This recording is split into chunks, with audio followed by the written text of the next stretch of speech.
జై తెలంగాణ. అందరికీ నమస్కారం.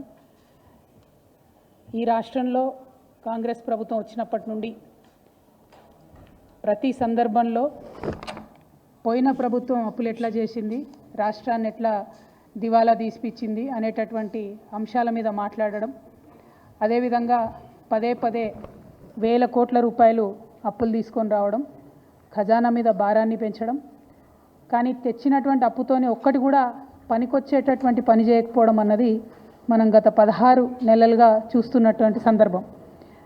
అంతేకాకుండా మన రాష్ట్రానికి సంబంధించినటువంటి గౌరవ ముఖ్యమంత్రి గారు నిన్నగాక మొన్న మాట్లాడినటువంటి మాటలు కూడా మనందరం కూడా చూసినాం. తెలంగాణ ఆత్మగౌరవాన్ని కించపరిచే విధంగా, నేను ఒక రాష్ట్ర ముఖ్యమంత్రిగా ఎక్కడికి పోతున్నా నన్ను చెప్పుల దొంగను చూసినట్టు చూస్తున్నారని అంత నీచమైనటువంటి మాటలు, నిజంగా అట్లాంటి మాటలు చెప్పాలంటే ఇబ్బంది అనిపించినా ఆయన నోటి నుండి అట్లాంటి మాటలు వినడం అన్నది తెలంగాణ ప్రజలకు అవమానం. అది సీఎం చైర్కి అన్నది పక్కన పెడితే మనది అన్ని రాష్ట్రాల్లాగా కాదు. మనం ఆత్మగౌరవంతో పోరాటం చేసి 60 ఏళ్ళు సాధించుకున్నటువంటి రాష్ట్రం. అటువంటి రాష్ట్రాన్ని ఎంత గౌరవప్రదంగా మనం కాపాడుకుంటే అంత బాగుంటుంది. కానీ తెలంగాణ ఆత్మగౌరవాన్ని కించపరిచే విధంగా ముఖ్యమంత్రి గారు మాట్లాడడం బాధాకరం.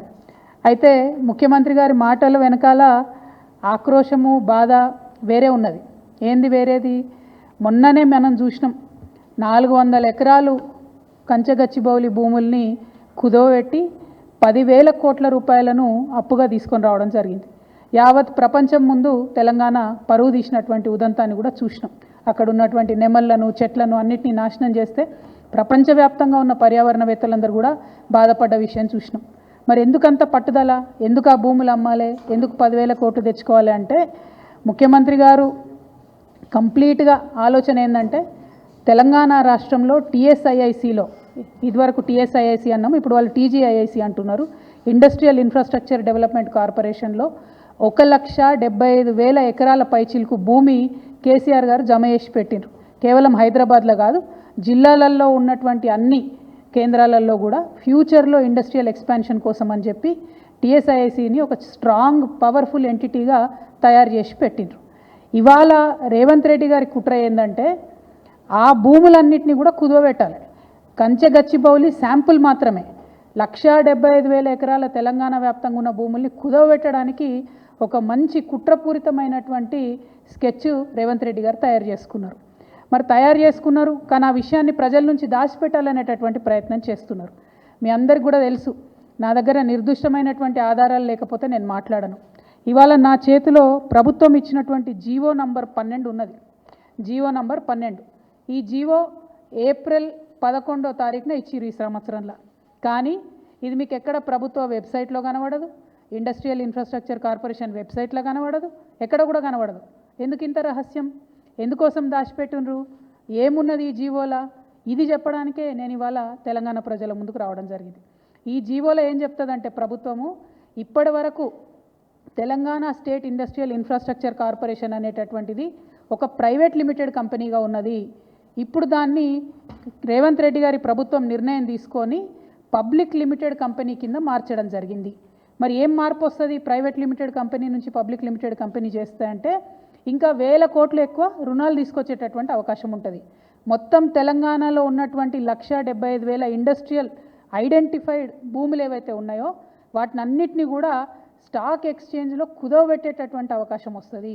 అందుకోసమే ప్రైవేట్ లిమిటెడ్ కంపెనీ ఉన్నటువంటి టీఎస్ఐఐసిని ఇలా పబ్లిక్ లిమిటెడ్ కంపెనీగా రేవంత్ రెడ్డి గారు మార్చడం జరిగింది. మార్చడంతోనే దీంట్లో ఏమొచ్చింది, ఇదే జీవోలో చెప్తారు. మార్చుతూ వాళ్ళు నిర్ణయం తీసుకుంటే ఏమొచ్చిందంటే the company got listed on 11/12/2024 at National Stock Exchange and the company status got change to high value debt listed entity. అంటే హై వాల్యూలో డెట్ తీసుకోవడానికి, అప్పులు తీసుకోవడానికి, 1,000 కోట్ల అప్పులు తీసుకోవడానికి ద్వారాలు తెరిచినటువంటి ప్రభుత్వం కాంగ్రెస్ ప్రభుత్వం, తెరిచినటువంటి ముఖ్యమంత్రి గారు రేవంత్ రెడ్డి గారు. ఇవాళ నేను రేవంత్ రెడ్డి గారిని అడుగుతా ఉన్నా, మీరు ఒకవేళ ప్రైవేట్ లిమిటెడ్ కంపెనీ నుంచి పబ్లిక్ లిమిటెడ్ కంపెనీ చేస్తే పబ్లిక్ దగ్గర ఈ విషయం ఎందుకు దాచిపెట్టినరు? నెల రోజులైతే ఈ విషయాన్ని, ఈ జీవోను ఎందుకు మీరు వెబ్సైట్లో పెడతలేరు? ఎందుకు మీరు ఎక్కడ సమావేశాల్లో చెప్తలేరు? ఒకవేళ ఈ మార్పు చేయడానికి, private limited to public limited చేయడానికి మీరేమైనా నిపుణుల కమిటీ వేసిండ్రా? ఎందుకోసం తెలంగాణ భూములన్నీ తీసుకుపోయి స్టాక్ ఎక్స్చేంజ్లో కుదోబెడుతున్నారు? స్టాక్ ఎక్స్చేంజ్ మన చేతిలో ఉంటుందా? దానిలో ఒకసారి లాభాలు రావచ్చు, ఒకసారి నష్టాలు రావచ్చు. ఒకవేళ నష్టం వస్తే తెలంగాణలో మనం జమ చేసి పెట్టుకున్నటువంటి 1,75,000 ఎకరాలు వాటి భవితవ్యం ఏంటిది? మన పిల్లల భవిష్యత్ ఎట్లా? రేపు ఎవరైనా కొత్తగా పెట్టుబడులు పెడదామని వస్తే వాళ్ళకి ఏం భూములు ఇస్తాం, మనము ఎట్లా ఫెసిలిటీస్ క్రియేట్ చేస్తాము అంటే మీరు తెలంగాణ రాష్ట్ర భవిష్యత్తు మీద ఏమాత్రం ఆలోచన లేకుండా డైరెక్ట్గా పబ్లిక్ లిస్టెడ్ కంపెనీ చేసి దీన్ని స్టాక్ ఎక్స్చేంజ్లో లిస్ట్ చేయడం అన్నది చాలా దారుణం. ఈ విషయాన్ని ప్రజలకు చెప్పకపోవడం అన్నది మరింత దారుణం. నేను ఇవాళ ప్రశ్నిస్తూ ఉన్నాను, మీరు ఎందుకు ఈ మార్పు చేసిండ్రు? మార్పు చేసినట్టయితే ప్రజలకు ఎందుకు చెప్తలేరు? ఇంత రహస్యం ఏమున్నది ఈ జీవోలో అన్నది నేను అడుగుతూ ఉన్నాను. అదేవిధంగా రేవంత్ రెడ్డి గారు ఎప్పుడు మాట్లాడుతూ ఉంటారు, 8 లక్షల కోట్ల అప్పు చేసిరు కేసీఆర్ గారని. నిన్నగాక మొన్న సెంట్రల్ గవర్నమెంట్కి సంబంధించినటువంటి వ్యక్తులే చెప్పిండ్రు, ఈ రోజు కూడా రాష్ట్ర అప్పు 4,20,000 కోట్లు ఉందని చెప్పి సెంట్రల్ గవర్నమెంట్ నుంచి పార్లమెంట్లో ఇచ్చినటువంటి జవాబు ఆధారంగా చెప్పిండ్రు. కానీ ఈ 16 నెలల్లో రేవంత్ రెడ్డి గారు తీసుకొచ్చినటువంటి అప్పు 1,80,000 కోట్లు దాటిపోయింది. ఆ తర్వాత కొంచెం మేము స్టడీ చేసినాం, మరి 1,80,000 కోట్లు అప్పు తెచ్చిండు ముఖ్యమంత్రి గారు, ఈయన ఏం చేసిండు దీంతోనే అని. ఒక ప్రాజెక్టు కట్టలేదు, పూర్తిగా రైతు భరోసా ఇయ్యలేదు, పూర్తిగా రైతు బీమా ఇయ్యలేదు, పూర్తిగా రుణమాఫీ చేయలేదు, ఒక పెన్షన్ పెంచలేదు, తులం బంగారం ఇయ్యలేదు, మహాలక్ష్మి పథకం పెట్టలేదు, ఆడపిల్లలకు స్కీమ్ ఇయ్యలేదు, ఏమి ఇయ్యలేదు. కానీ తెచ్చిన 1,80,000 కోట్లు మాత్రం ఆరత కర్పూరం కరిగిపోయినట్టు కరిగిపోయినాయి. లెక్కలు బాగా తీస్తే తెలిసింది ఏంటంటే కేవలం 80,000 కోట్లు మాత్రమే ఇదివరకు చేసినటువంటి అప్పులు చెల్లించడానికి ఈ ప్రభుత్వం ఉపయోగించింది. ఇంకా 1,00,000 కోట్లు ఎక్కడికి పోయినాయి? మరి ఆ జవాబు చెప్పాల్సినటువంటి అవసరం ప్రజలకు ఉంది. ఇవాళ నేను డెఫినెట్గా ఆధారాలతో ఆరోపణ చేస్తూ ఉన్నాను, 1,00,000 కోట్ల రూపాయలు రేవంత్ రెడ్డి గారు పెద్ద కాంట్రాక్టర్లకు పేమెంట్లు చేసిండ్రు. ఒక తట్టెడు మట్టి కూడా ఎత్తిపోయకుండా 1,00,000 కోట్ల రూపాయలను కాంట్రాక్టర్లకు పేమెంట్ చేసిరు. ఇక కాంగ్రెస్ సర్కార్ విషయం మీ అందరికీ తెలిసిందే, వాళ్ళు 20% సర్కార్ కమిషన్ కాబట్టి 20% కమిషన్ సర్కార్ కాబట్టి అందులో 20,000 కోట్లు డైరెక్ట్గా రేవంత్ రెడ్డి గారి సొంత ఖజానాకు పోయిందని ఇవాళ నేను ఆరోపణ చేస్తూ ఉన్నాను. ఇది తప్పైతే ప్రభుత్వం తరఫు నుండి శ్వేతపత్రం రిలీజ్ చేయండి.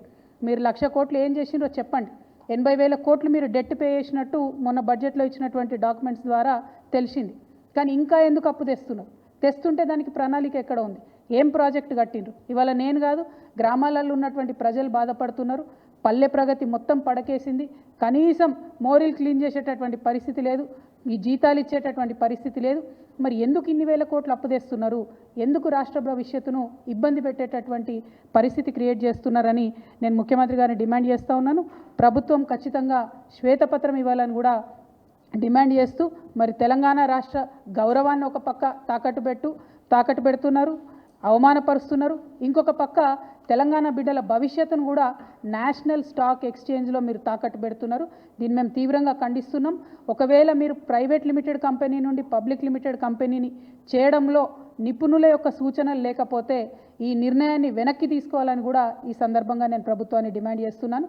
సరైనటువంటి రీసెర్చ్ చేసిన తర్వాతనే ఇట్లాంటి మార్పులు జరగాలి, అది కూడా ప్రజల నాలెడ్జ్లో ఉండి జరగాలని చెప్పి నేను ప్రభుత్వాన్ని డిమాండ్ చేస్తూ ఉన్నాను. Thank you.